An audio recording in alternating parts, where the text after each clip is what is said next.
welcome back to another episode of NFT Artist Spotlight, hosted by AstroZero. Please like this video and subscribe to our channel. Thanks. Hey everybody, I was born and raised near Philadelphia, and then when I graduated high school, I've kind of just bounced around the country. I'm kind of a nomad, so I moved here and I do a lot of snowboarding and surfing and anything that had adrenaline, really, along with being artistic and creative, and those are the two things that kind of rule my life. Yeah, and the NFT community, the NFT experience is kind of new for me. I joined back in July, and since then it's just been a really phenomenal experience. And I kind of just dove right into it, and I've been in the deep end for the last couple of months, and I'm just also very excited about that journey as well. So yeah, it's stoked to be here, and I'm really excited to answer any questions that you guys might have. All right. Well, geez, everyone keeps messaging me here. All right. So my first question for you is, where are you right now? I know you travel a lot. You said you were in Costa Rica the last I spoke to you, right? Yep, so right now I'm in Santa Teresa, Costa Rica, and it's been really cool experience so far. I've only been here for 2 days, so everything's still pretty new, but I've just been surfing twice a day and just kind of getting pounded by waves, which is pretty challenging, but really fun. And it was actually quite a 4 hours of travel, so by the time I got here, I was pretty exhausted, but it's well worth it. Are you in Costa Rica right now on vacation, or are you working there and doing some photography?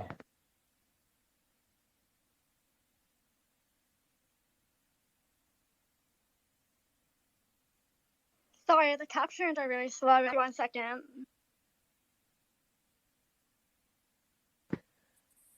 Are you in Costa Rica on vacation, or are you there on work doing a photography project?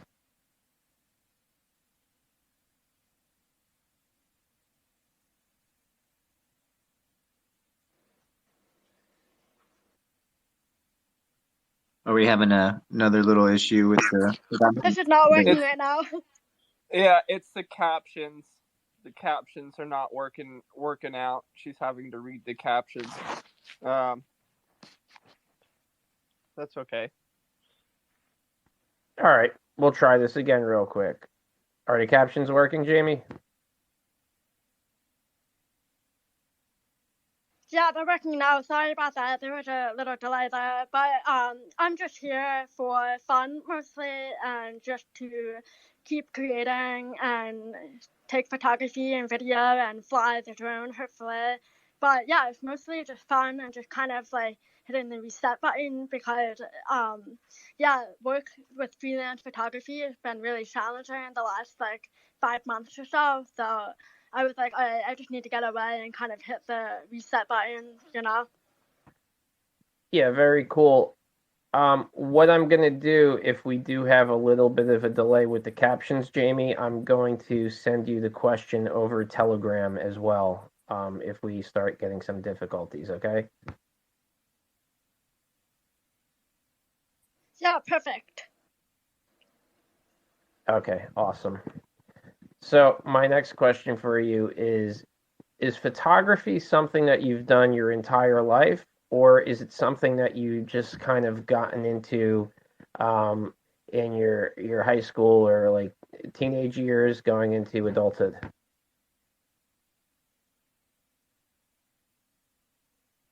Yeah, definitely. So I actually started out with video. My father gifted me one of those old video cameras with like the tapes when I was probably like 11 or 12, so I was pretty young, and I just started like making snowboard videos, just like really really crappily made videos, but it was all about just having fun. And then when I was in college, I studied in New Zealand, and my father let me take his DSLR, And that's kind of when I started down the path of photography. And he just gave me this book that explained how photography works, and I just read that. And so I'm self-taught, and over the years I've just kind of learned as I have gone, and just slowly kind of like getting better and better and just getting more comfortable with it. But yeah, I would say I've been doing it for about 8 years, but I've only been freelance for maybe like 8 months, so I haven't been doing it full time for very long. But yeah, I'm obsessed with photography and video and just kind of creating anything that's like a visual art. Is it something that you intend on turning into a full-time job?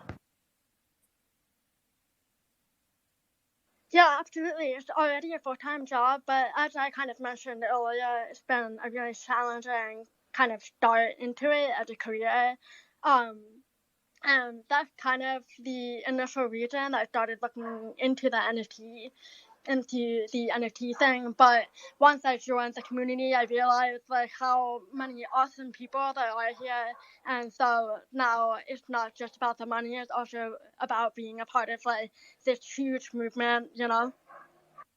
Yeah, I want to congratulate you. I saw that you sold one of your first pieces not too long ago from your We Are Made of Stardust collection. I saw that you put a tweet out. Can you tell us a little bit about that project that you're doing and what it entails? Yeah, absolutely. So I actually sold that a while ago. I think that was like 2 months ago, but it's been kind of slow since then. So I reposted that just to kind of get more attention on that. But that project is compiled of a bunch of star photographs of the last few years, and it's kind of special because when I'm in darkness, I can't communicate with people since I rely on lip reading. So it becomes like this really tricky thing where people have to somehow like find hold a light up to their face basically for me to be able to understand them. And with that, there's a lot of social anxiety. So one thing that I've kind of realized that I've done over the years is I'll take my camera with me when I'm camping, or if I'm adventuring with people, or if I know I'm going to be in a dark area, or like if I'm going to be outside and it's going to get dark later on. And that way I kind of have that outlet for my social anxiety. So if I feel like I can't communicate with people, if I feel like super anxious, I'm kind of able to grab my camera and then go off and just kind of be alone. But also like not be like completely alone, I guess, because I'm with the stars and I'm able to kind of do my passion and create and yeah, just have that outlet for all of that social anxiety. So that project is special to me because it kind of like takes me back to all of those times where I kind of ran off, and maybe it could have been like a sad thing, but it wasn't because I was able to create art and just kind of had that outlet. Now, did you take all of the photographs for that collection in the same place, or was it done in different spots that you've traveled to? Yeah, so all of those photos are taken around the U.S. actually. There's some taken in Washington State, some taken in Colorado, some in Florida. But there are two photos that have like two similar photos from the same night. And one thing that I've been exploring is because sales are slow, I might actually like have those pieces be companion pieces for some of my buyers. I'm not sure yet, but I do realize that like I don't know if some people like that there's like similar photos in that collection, but yeah, they've been taken all over the country just like over the last few years as I've traveled around.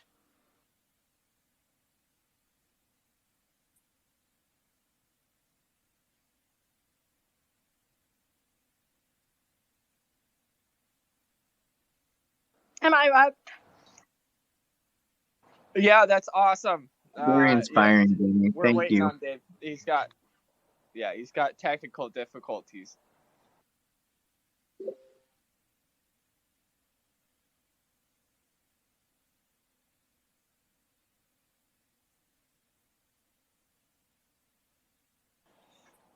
I just want to say I think your work is really awesome, Jamie. I really like what you're doing. It's beautiful. I have to say, I'm from Washington State. you have a amazing positive attitude and drive that I think most of us can appreciate. And really thank you for sharing. Absolutely. Thank you for the kind words. And someone mentioned that you're from Washington. Where are you from? I'm from Bothell. Close to Seattle. Oh, cool. That's near Seattle, right? Yep. Yeah. It's beautiful for a few months out of the year. Your Mount Hood pictures were gorgeous. I like those ones, the scenery pics. Oh, that's actually Baker. That's not Mount Hood. Oh, my bad. Thank you, though. I really appreciate that. Yeah, it looks like the host got rug pulled, or the host can't speak right now. I'm back. So he'll be back up in a second. Oh, I'm there back. he is. He just came back on.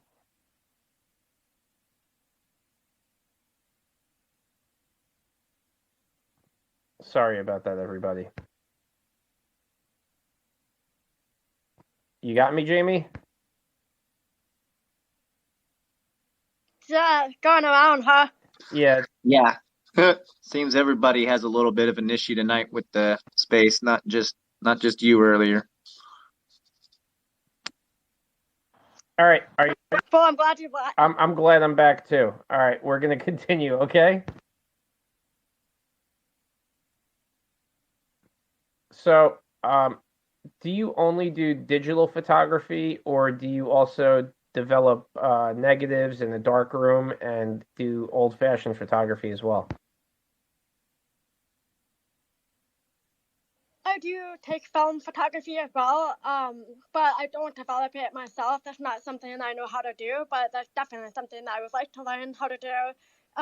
Right now, I'm actually traveling with a really cool underwater film camera, so I'm really excited to use that. And then I also have a really fun 110 film camera, which is from probably the 80s. So I'm really excited to shoot some photos with those and then get those photos developed. But yeah, I don't develop myself yet. So I had heard earlier you mentioned that you deal with social anxiety and isolation and stuff like that. Outside of photography, what do you do to cope with that?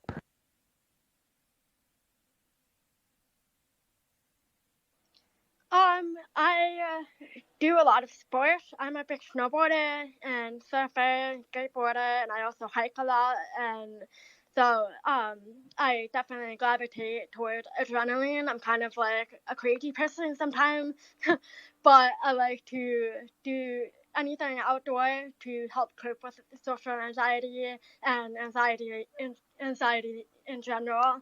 And then, yeah, photography and art and drawing and anything that can kind of ground me and bring me back to the present moment so that I'm not in my head and thinking about all of this stuff, you know? Yeah, I think a lot of people tend to struggle with it and don't know really how to deal with it. And I really do have a lot of respect for you that you're so open about it and you talk about it freely. It takes a lot of strength to do something like that, to admit that, you have issues with stuff and this is how I deal with it. And maybe by talking about it, you could help somebody else. So I find that a very redeemable quality that you have. Thank you. Yeah, I think it is a pretty common thing. So, and one thing, I don't know if everybody here knows, but I was born with a bilateral severe to profound hearing loss, which is almost fully deaf, but I do wear hearing aids in both of my ears. And for a long time, I denied that about myself, and I was not able to talk about it and kind of just pretending to be normal so that people wouldn't treat me differently. And as I've gotten older, I've done a lot of that self work and now I'm at the point in my life where I want to talk about it because it is a part of who I am and a part of my story. And there's like not that many people out there that have a hearing loss, like in the grand scheme of things, but there are enough that like by talking about my own experience, I'm able to help those people kind of feel validated, and I also feel validated as well. And so that's really empowering for me and really powerful for me. And the more I do it, the more I want to talk about it because I want to also bring this awareness to people. So if you actually scroll down my Twitter, you'll see a couple of pretty in-depth posts that I've written about, like just having hearing loss and those experiences. And I kind of plan to keep that going just so I can, just continue to bring that light to people. Yeah. Your dogs are acting up. Yeah, sorry about that. There's Costa Rican dogs. Oh, yeah, I forgot you're in Costa Rica. So I was watching the YouTube video that you had sent me that kind of depicts your journey and your everyday life with hearing loss and the positive attitude that you carry. You kind of just say, hey, you know what? Fuck it. I have hearing loss and it's not going to change the person I am. The question I have for you is, how difficult was it during this pandemic where everybody had to wear a mask on their face and you had to read their lips? Did it really interfere with your mental health? And did it kind of discourage you to go out and go about your everyday life?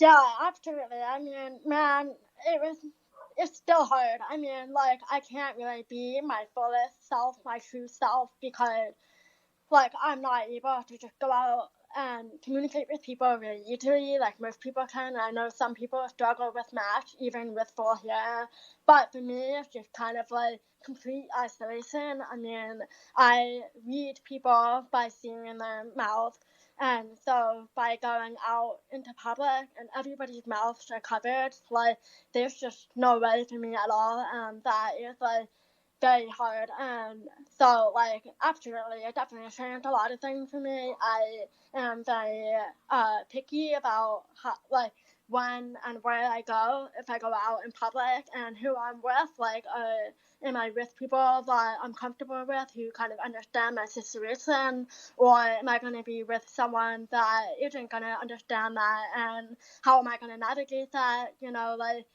Like anytime I go out into public, it's kind of like I run through like 10 questions in my head, and like if that's part of that of like just not knowing what's gonna happen and not knowing if I'm gonna be able to communicate with people, and that it's just like very difficult and very isolating. And so I'm already kind of an introvert, but over the last year I've definitely become more of an introvert. And I think most people have just because of the pandemic, but yeah, it's definitely made things that are already hard way harder, and that's pretty much what I talked about in the video. But it does get a little bit easier just as I get used to it. But it's really tough when I want to like connect with people, because I am really big on connection and just having those deep connections with people, especially meeting new people. I love meeting new people, and I love traveling and just like talking to people and hearing their story, and not being able to do that outright is like really hard for me, because that's essentially like all I want, you know. Well, I think it's a great sign of strength that you show, and like I said before, I have a lot of respect for you that you openly speak about it. I don't know how I would react if I was in the same situation. I'm sure I would kind of do my best to muscle my way through it, but you know it's difficult from time to time. I guess so. Much respect to you for that. Let's get back to NFTs because we are here to talk about art. We're here to talk about your project, and thank you for sharing your some personal stuff about yourself with us. First and foremost, Now, going back to the NFTs, how long have you been involved in the NFT space? I've only been involved for maybe 2 months, so not very long, but yeah, still got a lot to learn, and I'm learning every day, and I'm just super fucking stoked on it, and I can't wait for your platform to come out because it's gonna be fucking killer, and I'm just really excited about everything. Awesome to hear. Have you encountered any issues as far as any type of learning curve when you first started, not knowing what direction to go in, how to set your floor prices correctly in order to sell your work? Have you encountered gas or minting fees? I know that's a lot of questions, so I'll just let you run with it and let me know what was hard for you when you first started and what could possibly make it easier for a new artist coming into the NFT space. Yeah, I love that. Yeah, I feel like I've just been kind of stumbling as I'm going. So when I first got into it, I had no idea that people were actually talking to each other about this, and that there was a whole community with Twitter. And so when I first started, I kind of jumped into it and just kind of started minting a bunch of photos, not really realizing like what was happening. And looking back, I definitely regret that I didn't kind of take my time to learn how it was being done and take my time with Twitter and getting to know people and just like how the whole NFT community works. I also have a foundation account, but I haven't mentioned anything on there yet just because I can't really afford it at the moment. It's really expensive, especially with gas being high right now. And so far, that's been my biggest challenge, probably with minting and gas fee. When I started my OpenSea account, the gas fees weren't too high, so I was able to start pretty cheaply with that. But yeah, I think I would have just kind of like, I think it was just the fact that I didn't really know like there was like this whole community behind it. I kind of thought it was like an anonymous thing where like it was almost like an e-commerce kind of thing, but it's actually the opposite. Like, and so I actually started out kind of anonymous. I didn't really want people to know who I was, and then I realized that it wasn't just like Reddit like that was posting NFT stuff. It was also Twitter. So I made a Twitter account, and then I realized that people were not being anonymous at all, that people were sharing their stories and getting to know people. So I was like, hey, well, I don't want to be anonymous either. And so I actually put my phone in and a picture of myself. And I think if I were to do it again, I would have just taken more time to get to know what it was all about and more like learning on how everything works and maybe talk to more people about it and just got their input on it all. But I think, yeah, I don't know if that answers your question, but It answers it pretty well. So let's say I was brand new. I'm an artist and I hear about NFTs. I'm not really sure where they are.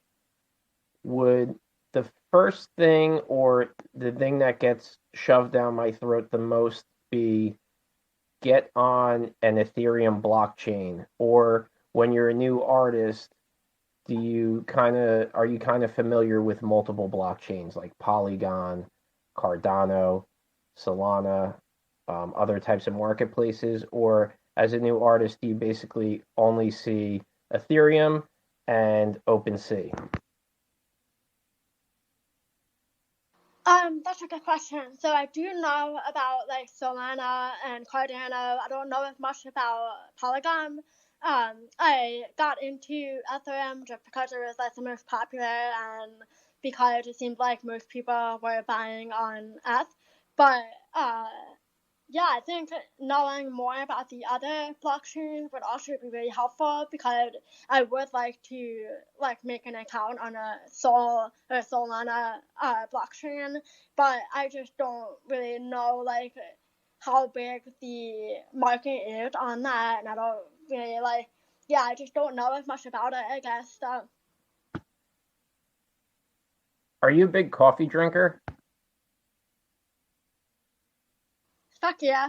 I thought so. I saw a lot of pictures with you taking pictures of like independent coffee companies and also in coffee shops. I also drink a lot of coffee. The thing that I've been seeing a lot lately, though, is there are a lot of independent coffee companies that are working with NFT artists, and they're also developing their own NFT redeemable programs. So, like, let's say I make a picture, like, if I run my coffee company is called, let's say, Bear Mountain Coffee Company, I would sell an NFT of a bear, and that NFT would directly be linked to my company. And along with the NFT that you buy, you get a coffee subscription to my company. Have you come across any of these people? And if you have you discussed any possible partnerships with them? Wow, I've actually heard nothing about that. I didn't realize companies were starting to like develop these partnerships with artists, and I think that's really fascinating. So wait, so when that happens, the company will buy the NFT and then they also give you a subscription? Yeah, so I've already spoken to two artists in the past, and well, they some of them are just a coffee company that will partner with an artist, and what they'll do is if you buy, let's say, one of your photographs along with the photograph, you get a percentage of their coffee sales or something along those lines. So it would be almost like a sponsorship through the NFT program, and they're partnering with coffee companies. I've noticed in the NFT space, we can't really do it too well with cannabis yet, but cannabis and coffee seem to go very much with a lot of NFT projects. So I think a lot of coffee companies are going to eventually end up partnering with a lot of artists. So there are a few that I know of that maybe I could shoot them in your direction. That would be amazing. That sounds so cool, and I feel like it like helps with a lot of things, because one problem that I have with my freelance career is that coffee companies can't really afford me, if you want to say. And so I was previously working with a local coffee company, and I was doing a trade with them, but I only wanted to do that for so long before I wanted to actually get paid for my work, and that wasn't happening. So that's kind of something I'm struggling with right now. So this whole program seemed really awesome. Yeah, I'll reach out to a couple of the guys that I speak to, and I'll give them your Twitter, and then hopefully maybe you guys could work out something, and you could have some sort of little partnership together. That sounds awesome. Thank you. You're welcome. My next question for you, which it's the first time I've ever seen this. I'm not sure how many people here know about it, but I saw that you're an FPV pilot, and I was looking through some of your drone footage that you do, and it is incredible. Can you tell people what FPV piloting is, please? Definitely. So FPV piloting is drone flying, and essentially you are taking full manual control of the drone. So when you have like a DJI drone, everything's pretty automatic. There's a lot of sensors on it, and you just have it on your phone screen and just kind of watching what it's doing on your phone screen. With FPV, it's like a custom built drone, and so um, it's faster, it's agile, and everything is just manual. So one thing that you can't do is you can't just hover the drone by itself. Like, you have to actively be adjusting the controls to have it hover, which is actually really difficult, and it's a lot harder than people think. And so the other thing about FPV is FPV stands for first person view. So you have the controller, and then you have goggles, and then you have the drone, and those are the three parts to FPV. And so you put the goggles on, and then you're seeing what the drone is doing firsthand, which is like fucking wild sometimes, because you are the drone. And so when you're controlling the drone, you are watching firsthand where it's going and what kind of movements it's making. and it is such a big adrenaline rush. And it's also really incredible to get a different view on the world, and you can just like fly through crazy stuff. I mean, with DJI drones, you don't really have as much freedom with it. With FPV drones, you can fly through these tiny little gaps and just get really creative with it. When I first started, I actually got quite a bit of vertigo with it because it's just like a lot of movement, and you're just like flying around, and so it can get kind of crazy. But it's so much fun, and it's also really challenging, which I love. So every day, like, I progress and I get a little bit better. I also crash a lot. Like, I've spent so much money on FPV drones, but I just can't stop. Like, it's just so much fun. Now, can you fly the FPV drones at nighttime? I'm wondering if you could incorporate it into your astral photography that you do. That would be a very tricky thing. I've actually never seen that before. You actually are supposed to fly drones at night, especially FPV drones. You would have to get authorization because it does get pretty dangerous.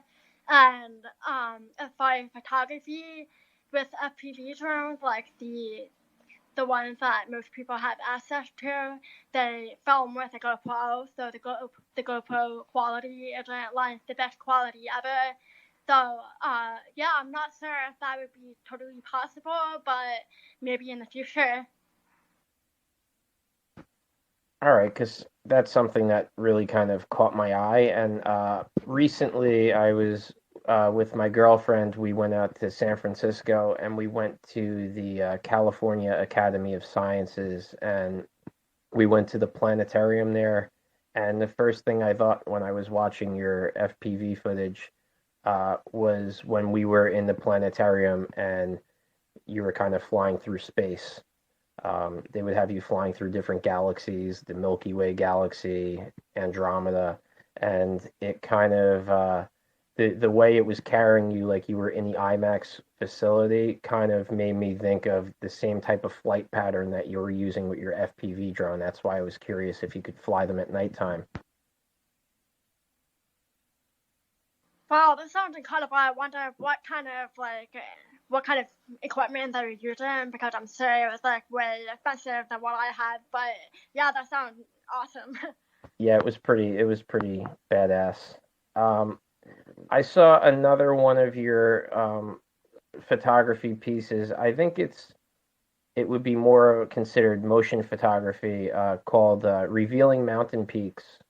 In that piece, how do you go about doing something like that? Do you leave the camera shutter open for an extended period of time, or do you just continuously press the shutter to have it open and close, and then you pin it together through software?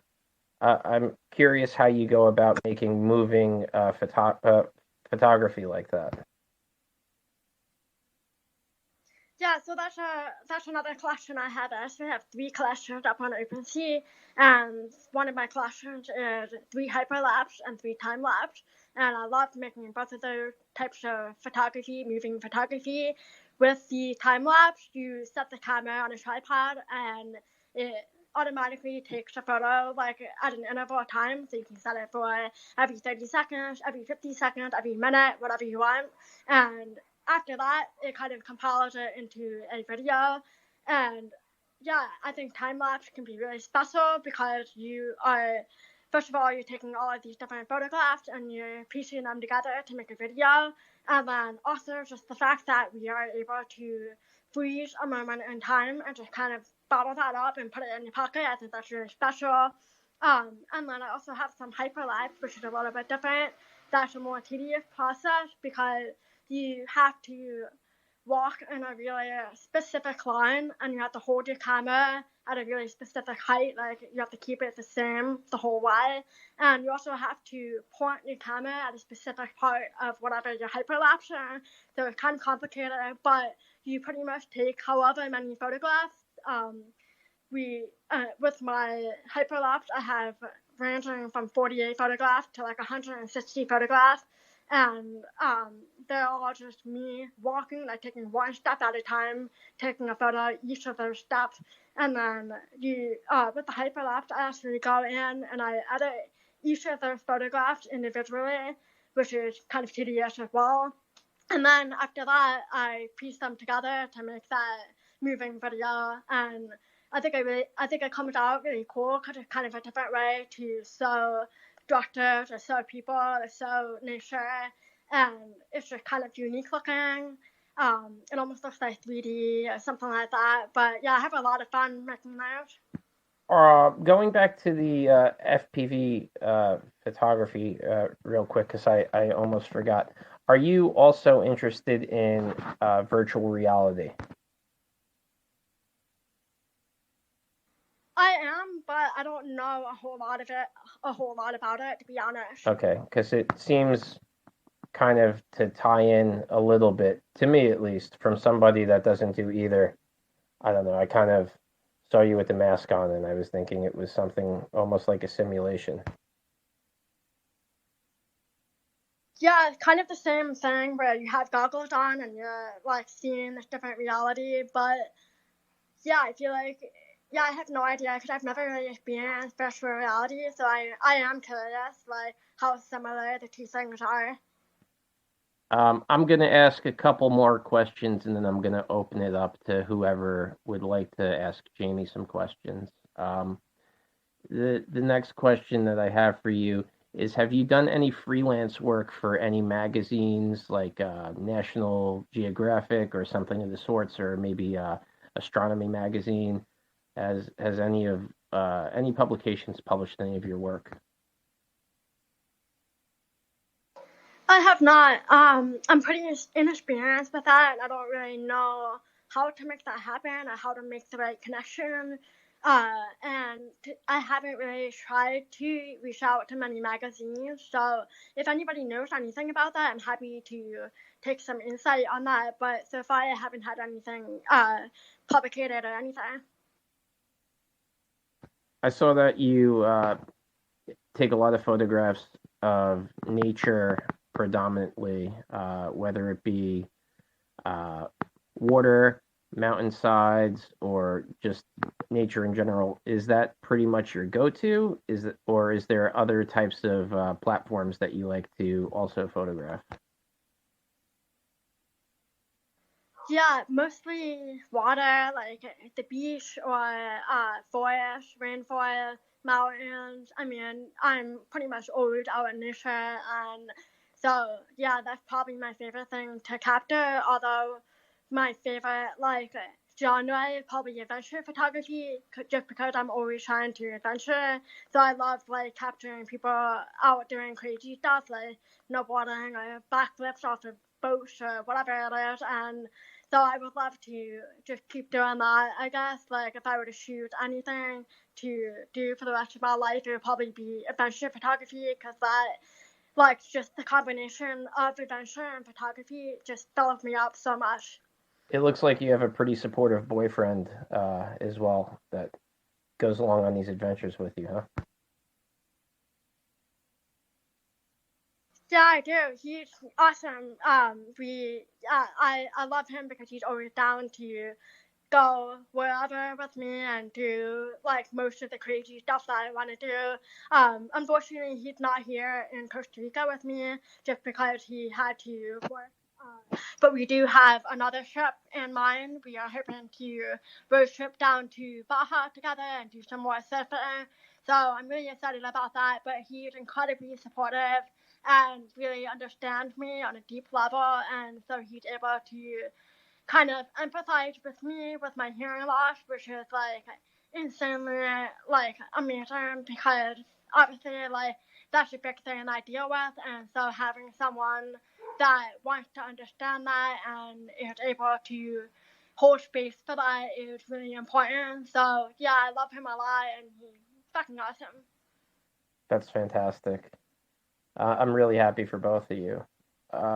Anybody that feels free could raise their hand and talk, or anybody that's on the speaker line over here, feel free to give Jamie a shout out or I just gotta say thank you for sharing your amazing story and positive attitude before anybody has questions. Thank you.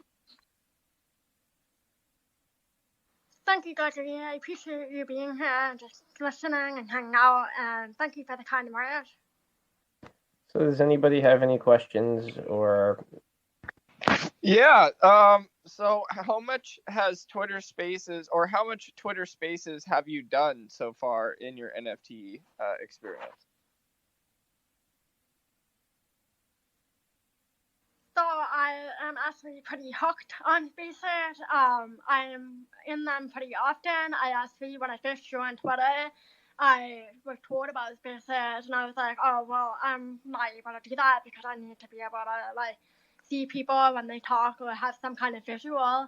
And so I missed out on that for probably the first, like, 2 or 3 weeks of my Twitter time. And then someone told me that the Spaces actually had caption. And since then, I've just been in Spaces, like, all the time. And it's not as much right now because I'm traveling, but I'm pretty much in them all the time. Well, that's awesome. I imagine having a place where people can speak freely and the captions are auto-generated helps a person with hearing damage out to where you can kind of be disability, not free, but at least, easier for you. Is Twitter Spaces something that brings your life more fulfillment? I know for me it does, and I don't even have any disabilities. I just think it's. I was just wondering, like, how much of a benefit it has been to you. Yeah, absolutely. I mean, as I said earlier, I really thrive on deep connections with people, and I think that's really special about Twitter Spaces is that you are able to listen to people all over the world and hear about their stories and their experiences. And so it definitely has brought a lot of, like, fulfillment and empowerment to my life. And that's why I like the NFT community so much, because it kind of broke apart from social media such as Instagram and Facebook and others, which I don't really, I don't feel as much of a connection to because you're not able to have those personal talks with people. So yeah, absolutely, Twitter Spaces has been a huge benefit to me. That's amazing to hear. It's all about the community, and that's how we feel.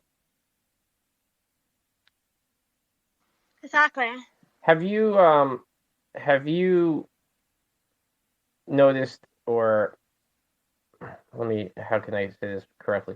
Have you seen that there is a lack of females and women in cryptocurrency and both the NFT space? And if you have, what do you think we could do in order to combat that or raise more awareness? Because myself personally, I think the NFT space, maybe not so much as cryptocurrency, but I feel that it's male dominated. And I think that we really need to get some more new blood into the spaces.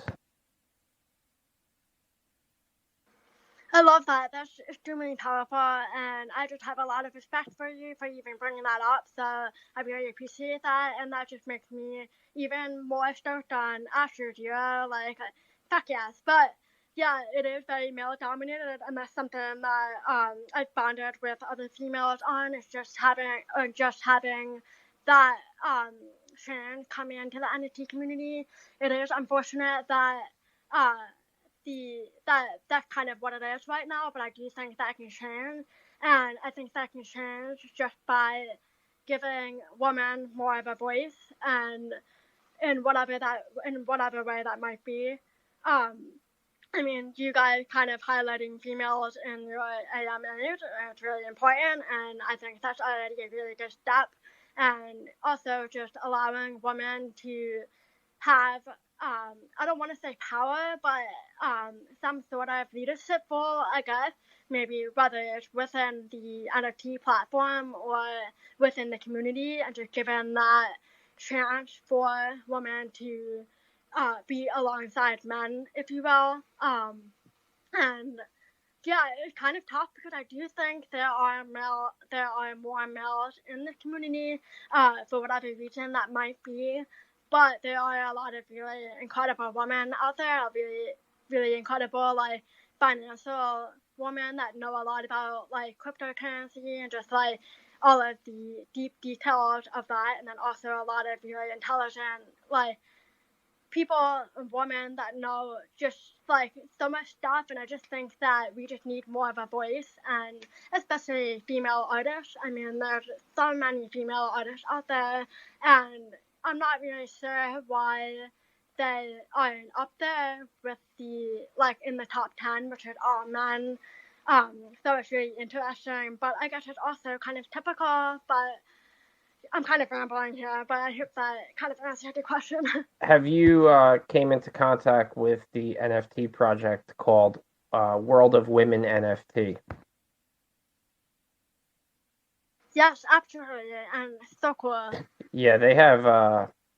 I'm not sure if it's a group of people or if it's just one woman, but she certainly has a very large following, and I've been trying to get her on, or them. I'm not sure who it is behind it, but I've been trying to get them on our Twitter Spaces, and they keep rejecting me. So if you could tell them that they should come here and talk to us, I would appreciate it. Okay, yeah, I can try that. I don't know them personally, but I can definitely try to reach out and tell them about you guys. And I think that's maybe one thing that might be hard for you is that you guys haven't launched yet, so people might not know who exactly you are. So I can totally see that being a problem, if you will. But yeah, I'm definitely willing to help you guys and try to reach out to people if that would help at all. I'll just continue sending them messages every day like I do. But I've been trying to reach out to them, and I think their project is really cool. And I'm going to continue doing it because I believe in perseverance and strong will. So I'm going to keep pushing hard and trying to get them on here. I'd really love to talk to them. Does anybody else have any questions for Jaime?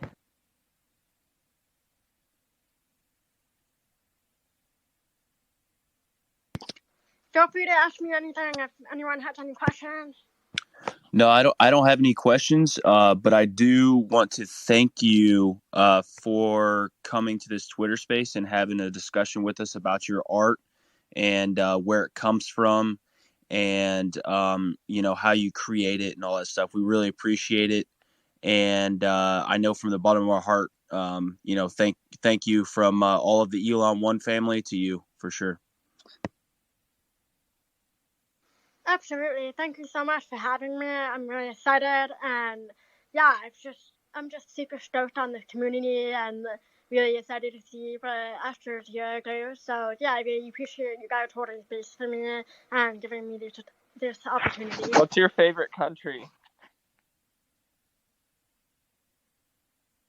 Ooh, that's a hard one. I have to think about this. I actually like. There's a lot of places I still want to go to, but so far I would have to say either Mexico or New Zealand. I think Mexico is really underrated, and New Zealand is just like a whole bunch of countries jam-packed into one small country.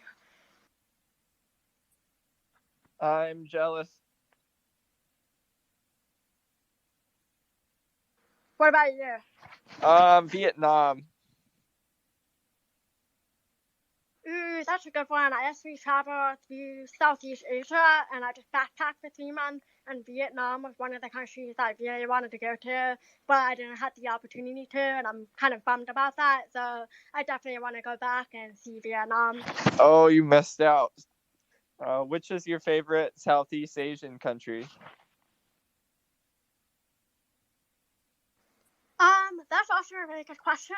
So Thailand was really beautiful, but it was also very westernized, and I'm really fascinated by how westernized countries can be, and I kind of have like this deep desire to get to know countries on an authentic level. But a really interesting story with that is I actually went to Indonesia, and my friend who I was traveling with, we were like, let's get away from the westernized areas and let's just experience off the beaten path and true authentic culture. And that actually ended up being the hardest travels I've ever had, and it was extremely challenging, like on so many levels. And so it's really interesting because I really enjoyed Indonesia, but it was also really fucking hard. So I think, yeah, I think I would say Indonesia, even though it was hard. Yes. Yeah, I agree. It's beautiful and untouched, but you have to sacrifice. Yeah, after you spent some time there as well. Yeah, I traveled. I've been to China, Bali, Singapore, Vietnam, Thailand, and Australia, all over there. That's awesome. What was your favorite part about Vietnam? The limestone towers. They have it in Thailand a little bit, but there's a lot of limestone over there. And there's a whole bay area, a whole reef area, essentially, full of limestone towers that jut up 150 feet up. And they're just like skyscrapers right out in the ocean, like 150 feet away from shore. And they have these little caves that you can kayak through and walk through. And it's just all kind of still untouched, and mankind hasn't really developed much there. So that's my favorite place so far. Wow, that sounds absolutely incredible, and I definitely feel like I've missed out now. Well, you haven't missed out yet. You're still living. Yeah, I'm definitely gonna have to make time to go back and just see all of the countries that I didn't get to see before. I'm jealous of you with New Zealand. I just want to say that's a bucket list thing. What's the next country that you want to go to that you haven't been to yet, Jamie? So my family heritage is from Italy, so I would really like to go and see like where my family comes from, which is Abruzzo, and then there's another town, another area that I forget, but I've seen pictures and it looks absolutely beautiful, and obviously Italian food is probably amazing. So yeah, I think Italy would be my next foreign country that I visit. Where besides like Mexico, which is pretty close to home. Oh, same here. I'm Italian too. I would love to go back to Italy and eat some Italian food. And I know James as well. He's Italian. He loves that type of food as well. I am also Italian. Yeah, and Aiden, I think you hit home for some of our favorite foods. I'm not Italian. I'm Irish, and our food sucks. But I would also like to go to Italy and eat some Italian food. Bucket list for all of us. Well, yes, absolutely. Well, we're getting close to the top of the hour. I like to keep these about an hour in length. I have one more question for you, Jamie, before we close up. If you were to give one bit of advice to somebody that suffers from some sort of disability or depression or anxiety or anything that might hinder their day-to-day life, what would you tell them that could possibly help them? Let me think about that for a second.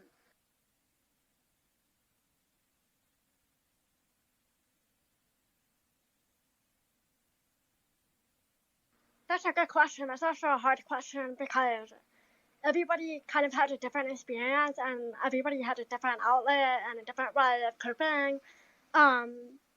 For me, one thing that has really helped me is, I know this sounds kind of clicky, but coming back to the present moment, I mean, it's just really powerful, just like grounding yourself and just coming back to the now and kind of getting away from the rabbit hole that's your head.